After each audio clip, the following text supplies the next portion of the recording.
Everyone, मैं अरुण जहांगीर एक बार फिर से आईपीएस के यूट्यूब चैनल पर आप सभी का स्वागत करता हूं। लास्ट वीडियो के अंतर्गत अपन बात कर रहे थे कोशिका में उत्पन्न विभिन्न प्रकार के दाब। आपने पढ़ लिया था ऑस्मोटिक प्रेशर यानी कि ओपी के बारे में। इसके अलावा पढ़ लिया था आपने टीपी एंड डब्ल्यूपी के बारे में यानी कि turgor pressure and wall pressure. ठीक है बेटे, अब देखते हैं अपन किसके बारे में देखेंगे, डीपीडी यानी कि नंबर 3 पर जो अपना पॉइंट होने वाला है वो है डीपीडी यानी कि डिफ्यूजन प्रेशर डिफिशिएट।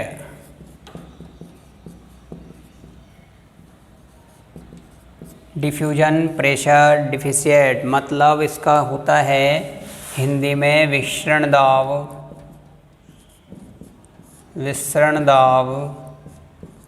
न्यूनता। क्या होता है इसका मतलब हिंदी में, विसरण दाब न्यूनता।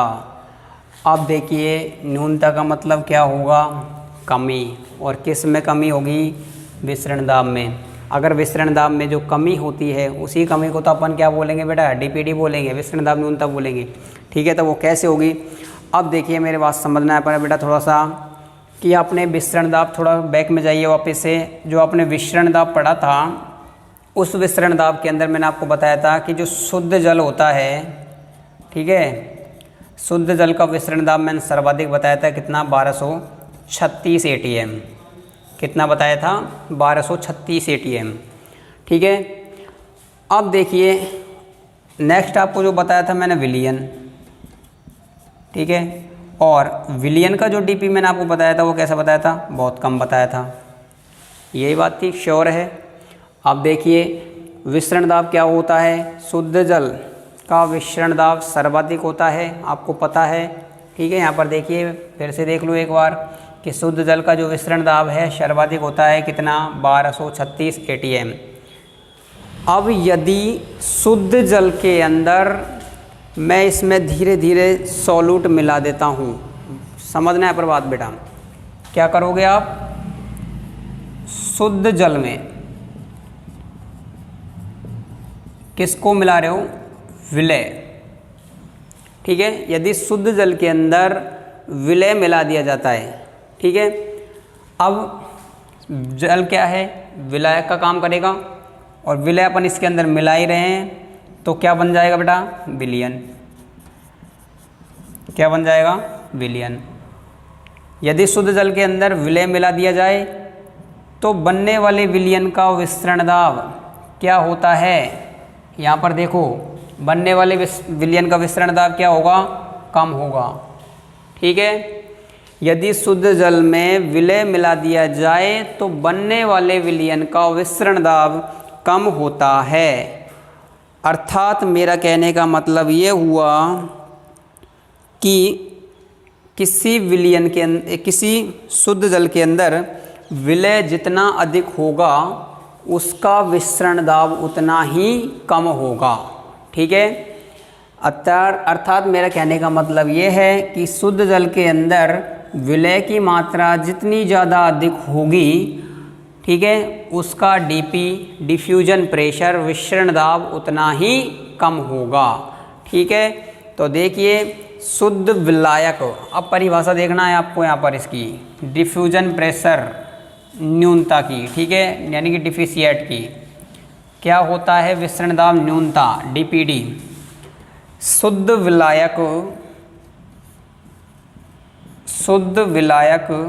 और शुद्ध विलायक के रूप में अभी आपको मैंने बताया बेटा क्या, किसको बोल सकते हैं शुद्ध विलायक, जल को। ठीक है, किसको बोल सकते हो, जल को बोल सकते हो। यदि शुद्ध विलायक की तुलना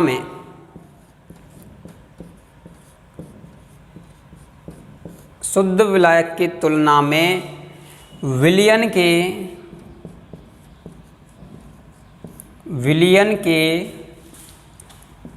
विसरण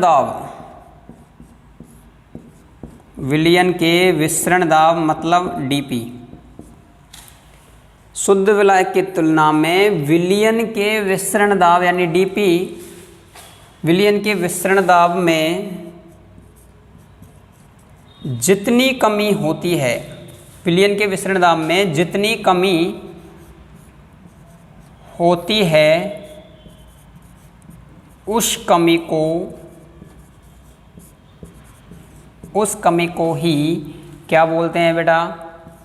डीपीडी कहते हैं, डीपीडी कहते हैं। आ गई परिभाषा समझ। शुद्ध विलायक यानी कि जल की तुलना में विलयन के विसरण दाब में जितनी कमी होती है उसी को अपन क्या बोलते हैं? डीपीडी बोलते हैं। एक लाइन की परिभाषा बहुत ही इजी है, समझने का थोड़ा वो होना चाहिए आपके अंदर हुनर। अब देखिए एक बार फिर से समझना इसको। मैंने क्या किया, मैंने आपको क्या बताया था, बैक में जाइए वापस, लास्ट पहले वाली वीडियो देखना एक बार फिर से। आप क्या देखते हो वहाँ पर कि मैंने डिफ्यूजन प्रेशर बताया था। डिफ्यूजन प्रेशर सर्वाधिक किसका बताया था? शुद्ध जल का बताया था। कितना बताया था? 1236 ATM। ठीक है। अब मैं यहाँ पर ये कह रहा हूँ कि शुद्ध जल का जो विसरण दाब है वो सर्वाधिक होता है। यदि शुद्ध जल के अंदर मैं विलय मिला देता हूँ, ठीक है, तो जल तो विलायक का कार्य करेगा और उसमें विलय मैं डाल ही रहा हूँ, तो विलय मिला देता हूँ तो क्या बन जाएगा? विलयन। ठीक है। तो बनने वाले जो विलयन है उसका विसरण दाब क्या होगा? कम होगा। क्यों? क्योंकि मैंने पहले भी बताया था इस चीज़ को आपको जब विसरण दाब पढ़ाया था कि बेटा विसरण दाब के अंदर जो विलयन का विसरण दाब होता है वो सर्वाधिक कम होता है। कारण क्या है? क्योंकि उनका जो मूवमेंट है, जो गति है, वो उनके विलय के अणु की जो गति होती है वो बिल्कुल धीमी पड़ जाती है विलयन के अंदर। ठीक है। तो ध्यान रखना है इस चीज़ को। तो शुद्ध विलायक यानी जल की तुलना में विलयन के विसरण दाब में जितनी कमी होती है उस कमी को क्या कहते हैं? डीपीडी कहते हैं। तो देखिए बेटा यहाँ पर डीपीडी बराबर मैं यहाँ पर ये भी कह सकता हूँ कि विलायक डीपीडी बराबर क्या हो सकता है? विलायक का विसरण दाब। डीपीडी बराबर क्या हो सकता है? विलायक का विसरण दाब माइनस किसका विसरण दाब होगा? विलयन का विसरण दाब। विलयन का विसरण दाब। ठीक है। डीपीडी बराबर विलायक का विसरण दाब यानी कि डीपी और विलयन का विसरण दाब यानी कि इसका डीपी। ओके। तो फॉर्मूला इसको याद रख लेना बेटा, ये भी काम देगा आपको। ठीक है। तो डीपीडी बराबर क्या होता है? विलायक का विसरण दाब माइनस विलयन का विसरण दाब यानी कि डीपी। ओके। अब देखिए यहाँ पर एक और चीज़ आपको ये चीज़ याद रखनी है कि बेटा डिफ्यूजन प्रेशर यानी कि डीपीडी के बारे में जो बताया था वो किसने बताया था? मेयर ने। एक वैज्ञानिक थे, बुक में दे नहीं रखा लेकिन याद रख लेना इसको कि डीपीडी के बारे में सर्वप्रथम जो सुझाव दिया था वो किसने दिया था? मेयर ने दिया था। ठीक है। अब देखिए यहाँ पर, और डीपीडी को सक्शन प्रेशर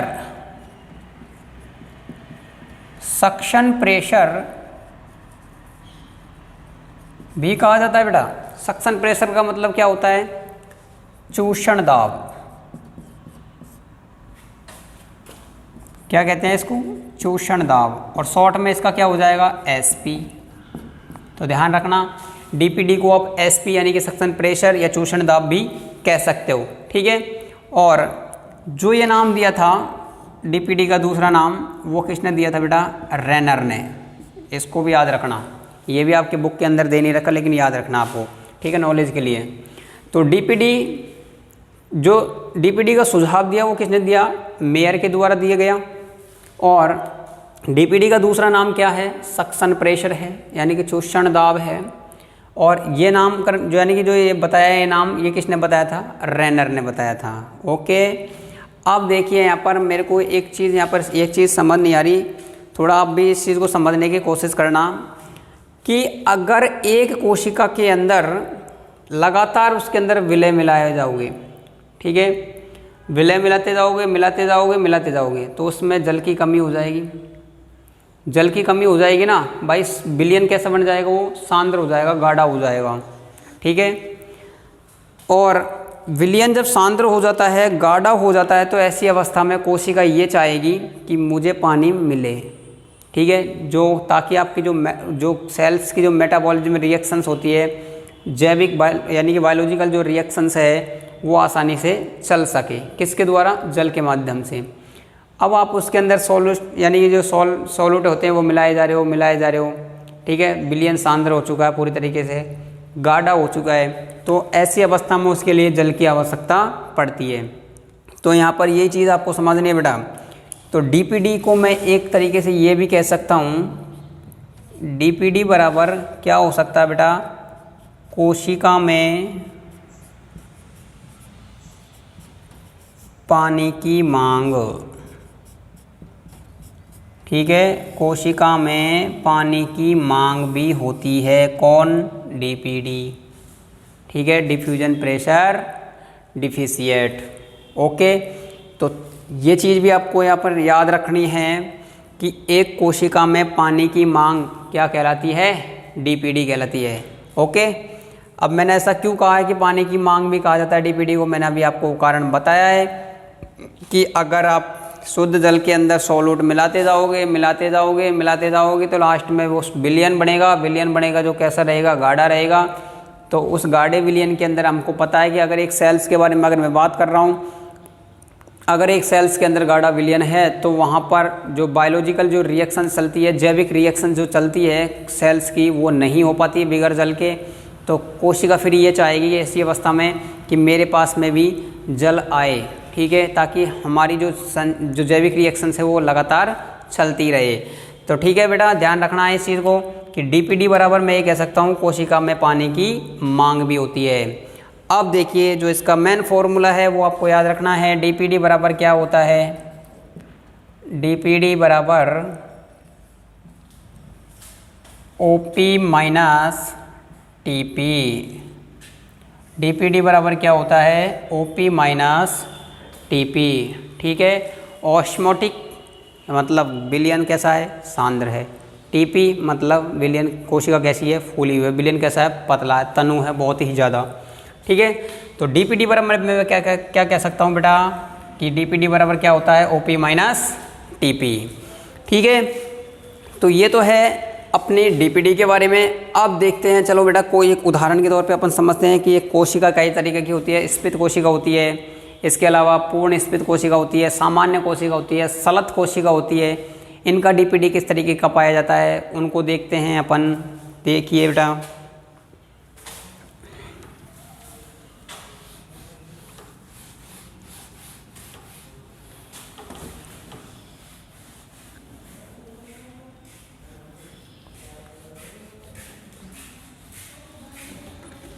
देखिए नंबर फर्स्ट पर है सामान्य कोशिका के लिए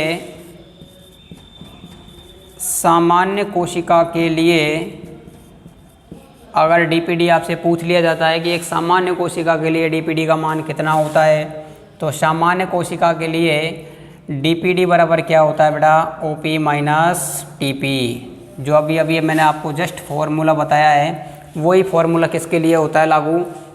एक सामान्य कोशिका के लिए, ठीक है। तो इसको याद रख लेना। इसके बाद मैं बात करता हूँ किसके बारे में? नंबर 2 पर एक सलत कोशिका के लिए, एक सलत कोशिका के लिए, ठीक है बेटा। एक सलत कोशिका के लिए अगर आपसे कोई ये कहे कि डीपीडी का मान कितना होता है एक सलत कोशिका के लिए। अब देखिए सलत का मतलब क्या है? कोशिका कैसी है? बिल्कुल पिचकी हुई है, तो इसका मतलब उसके अंदर जल की कमी है, ठीक है। अगर कोशिका पिचकी हुई है तो इसका मतलब क्या है? उसके अंदर जल की कमी है, ठीक है बेटा। तो अब यहाँ पर देखना, थोड़ा समझना इस चीज़ को। अगर एक सलत कोशिका है और उसके बारे में अगर आपसे कोई ये कहे कि उसका डीपीडी कितना होता है, ठीक है, तो आप क्या कहोगे? देखना यहाँ पर एक सलत कोशिका के लिए डीपीडी का मान कितना हो जाएगा। तो फॉर्मूला आपको लगाना कौन सा है? पहले वाला ही, ये वाला फॉर्मूला लगाना है। तो एक सलत कोशिका के लिए अगर आपको डीपीडी निकालनी है तो डीपीडी बराबर ओपी माइनस टीपी, ये तो आपको फॉर्मूला यूज़ करना है, ठीक है। अब देखना यहाँ पर कोशिका को समझो एक बार। कोशिका कैसी है? सलत है, मतलब जल की कमी है। उसके अंदर जो विलयन है वो कैसा है? सांद्र है, और सांद्र विलयन है तो ऐसी कोशिका का जो ओपी होता है वो कैसा होता है? अनंत होता है। ठीक है, विलयन कैसा है? पूरी तरीके से सांद्र है कोशिका। ठीक है बेटा, तो विलयन पूरी तरीके से सांद्र है तो उसका ओपी बराबर कितना होगा? अनंत होगा। अब बेटा आपको ये चीज़ फिक्स समझ लेनी है कि जिस कोशिका का ओपी अनंत होता है तो उसका टीपी का मान तो कितना होता है? 0। ठीक है, टीपी का मान कितना होता है? 0। ये टीपी का मान 0 क्यों है? कारण क्या है भाई? हमें पता है कि टर्गर प्रेशर का मतलब क्या होता है? उसके अंदर अगर जल होगा तो कोशिका फूली हुई होगी, लेकिन यहाँ पर तो कोशिका कैसी है? सलत है, पिचकी हुई कोशिका है, तो इसका मतलब उसके अंदर जल तो है ही नहीं। ठीक है, तो जल जब है ही नहीं है तभी तो ओपी का मान अनंत है। ठीक है, और तभी तो टीपी का मान फिर 0 आएगा। अगर उसके अंदर जल होता तो टीपी का मान कुछ और होता। ठीक है, और ओपी का मान लगभग में कुछ और होता। ठीक है, तो ध्यान रखना है इस चीज़ को। तो एक सलत कोशिका के लिए ओपी का मान अनंत होता है, टीपी का मान 0 होता है। अब इसको अगर आप फॉर्मूले के अंदर सेट करोगे तो देखिए बेटा, ओपी का मान कैसे निकालते हैं? डीपीडी बराबर, तो डीपीडी बराबर ओपी का मान तो हो ही जाएगा अनंत, यानी कि ओपी माइनस टीपी का मान कितना दे रखा बेटा? 0। ठीक है, तो टीपी का मान कितना दे रखा है? 0। तो यहाँ पर मैं ये कह सकता हूँ कि डीपीडी बराबर क्या हो जाएगा? ओपी। तो एक सलत कोशिका के अंदर अगर आपसे कोई ये पूछता है कि डीपीडी का मान कितना होता है तो आप क्या कहोगे कि एक सलत कोशिका के लिए डीपीडी का मान कितना होता है? ओपी के बराबर होता है। ओके, एक सलत कोशिका के लिए डीपीडी का मान कितना होता है? ओपी के बराबर होता है। अब देखते हैं नंबर 3 पर, एक पूर्ण स्फीत कोशिका है। ठीक है, कैसी कोशिका है? पूर्ण स्फीत कोशिका है। मतलब ये है कि ना तो ज़्यादा स्फीत है और ना ही ज़्यादा सिकुड़ी हुई है, एक पूरी तरीके से स्फीत कोशिका है, पूर्ण स्फीत कोशिका। तो देखिए बेटा यहाँ पर नंबर 3 पर देखते हैं इसके अंदर भी क्या होता है। एक पूर्ण स्फीत कोशिका के लिए, एक पूर्ण स्फीत कोशिका के लिए डीपीडी का मान अगर निकालते हो तो बेटा डीपीडी का फॉर्मूला तो यही चलेगा। डीपीडी बराबर क्या होता है? OP minus TP. डीपीडी बराबर क्या होता है? OP minus TP. ठीक है, कोशिका कैसी है? एक पूर्ण स्फीत कोशिका है। तो यहाँ पर आपको ये चीज़ नोटिस कर लेनी है, अगर एक पूर्ण स्फीत कोशिका है तो वहाँ पर ओपी बराबर होता है किसके? टीपी के। ठीक है, एक पूर्ण स्फीत कोशिका अगर आप पढ़ते हो तो एक पूर्ण स्फीत कोशिका में ओपी और टीपी का मान कैसा होता है? बराबर होता है। जैसे मान के चलो कि ओपी का मान मैंने मान लिया कितना? 8। कितना मान लिया? 8 मान लिए। पूर्ण स्फीत कोशिका के लिए वैसे मान चलता भी 8 ही है। ठीक है, तो एक पूर्ण स्फीत कोशिका के लिए मैंने ओपी का मान कितना मान लिया? 8 मान लिया। और टीपी का मान मैंने मान लिया कितना? यहाँ पर देखो, ओपी का मान अगर 8 है तो टीपी का मान भी कितना मानोगे आप? यहाँ पर 8 ही मानोगे, ज़्यादा नहीं मान सकते। क्यों नहीं मान सकते? क्योंकि आपको देखो यहाँ पर पूर्ण स्फीत कोशिका पढ़ रहे हो बेटा, तो पूर्ण स्फीत कोशिका के अंदर ओपी और टीपी का मान बराबर होता है। ठीक है, जितना मान ओपी का होता है उतना ही मान टीपी का होता है। ठीक है, तो ओपी का मान कितना है बेटा? यहाँ पर 8, और टीपी का मान भी फिर कितना हो जाएगा? 8 हो जाएगा। तो देखिए आगे डीपीडी बराबर, फॉर्मूले को नीचे उतारिए, डीपीडी बराबर ओपी का मान कितना दे रखा है? 8, टीपी का मान कितना हो जाएगा? -8। ठीक है, 8 - 8 तो कितना आ जाएगा डीपीडी का मान? तो डीपीडी का मान आ जाएगा, डीपीडी बराबर कितना हो जाएगा? 0। तो एक पूर्ण स्फीत कोशिका के बारे में अगर आपसे कोई पूछता है कि डीपीडी का मान कितना होता है तो कितना होता है? 0 होता है। ठीक है, तो एक पूर्ण स्फीत कोशिका का या एक पूर्ण स्फीत कोशिका के अंदर डीपीडी का मान कैसा होता है? 0 होता है। ठीक है, अब देखिए यहाँ पर और देखते हैं आगे नंबर 4। नंबर 4 के अंदर क्या पढ़ते हो बेटा? एक जीव द्रव कुंचित कोशिका, कैसी कोशिका है? जीव द्रव कुंचित कोशिका है।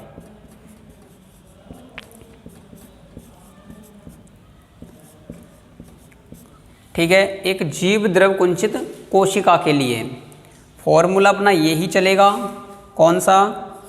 डीपीडी बराबर ओपी माइनस टीपी। डीपीडी बराबर क्या हो जाएगा? ओपी माइनस टीपी हो जाएगा। अब देखो बेटा यहाँ पर कोशिका कैसी है? जीव द्रव कुंचित कोशिका।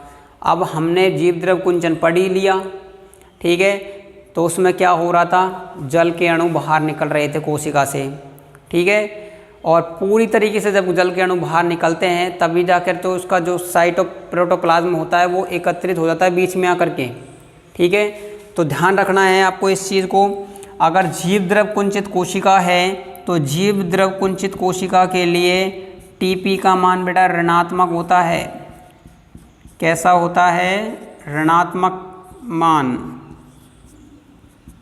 ठीक है। यानी कि अगर जीव द्रव कुंचन हो रहा है कोशिका के अंदर तो टीपी माइनस में चला जाता है, ठीक है, ऋणात्मक मान आ जाता है उसका।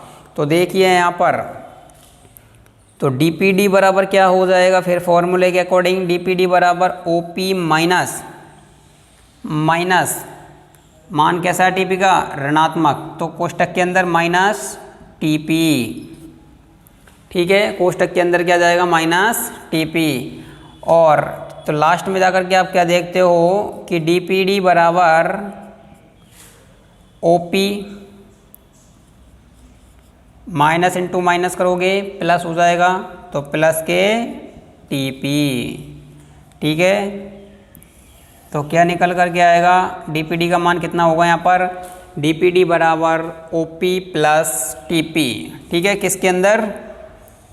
एक जीव द्रव कुंचित कोशिका के अंदर, ठीक है।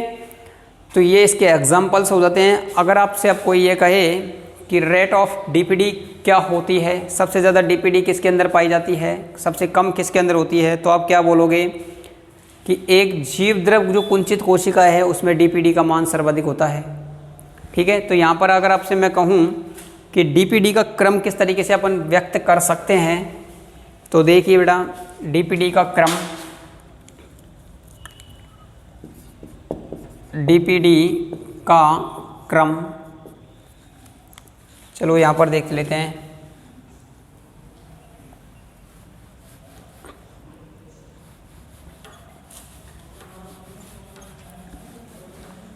यहाँ पर देखिए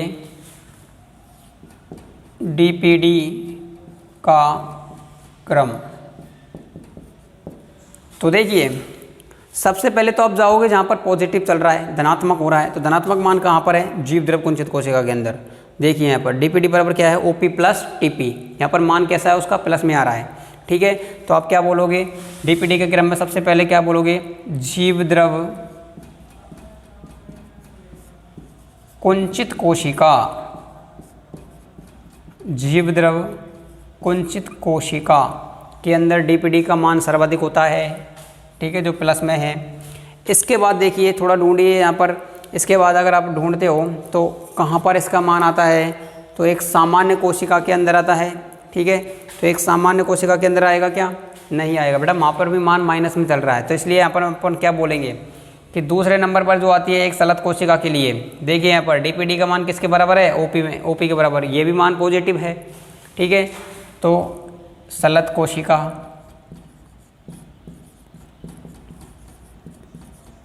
सलत कोशिका, और नंबर 3 पर हमको पता ही है कि सामान्य कोशिका चलेगी। क्यों चलेगी? क्योंकि कारण क्या है बेटा? यहाँ पर देखिए एक पूर्ण स्फीत कोशिका है तो उसके लिए डीपीडी का मान कितना आ रहा था? 0 आ रहा था। तो इसका मतलब ये तो चौथे नंबर पे फिक्स है। तो तीसरे नंबर पर क्या आ जाएगा? यहाँ पर तीसरे नंबर पर आ जाएगा एक सामान्य कोशिका। क्या आ जाएगा? सामान्य कोशिका, ठीक है। सामान्य कोशिका के बाद में फिर क्या आएगा? लास्ट में पूर्ण स्फीत कोशिका, पूर्ण स्फीत कोशिका, ठीक है, तो ध्यान रखना है ये चीज़ भी आपको, डीपीडी का क्रम। तो डीपीडी का क्रम अगर आप सबसे पहले देखते हो कि सबसे पहले जीवद्रव के अंदर, जीवद्रव कुंचित कोशिका के अंदर सबसे ज़्यादा चलता है प्रोसेस, ठीक है बेटा।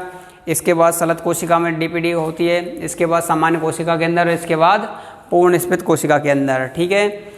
और इसके बाद है अपना जो नेक्स्ट टॉपिक है, और इस चैप्टर का भी लास्ट टॉपिक है जल विभव यानी कि वाटर पोटेंशियल।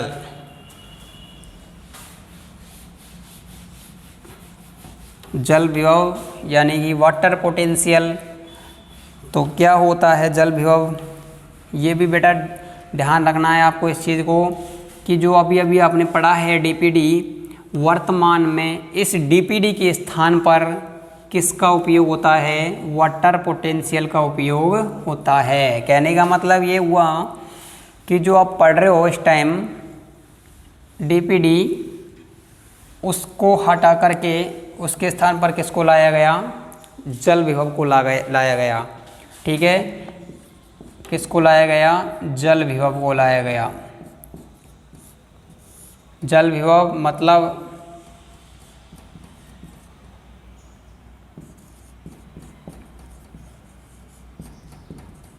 Water potential.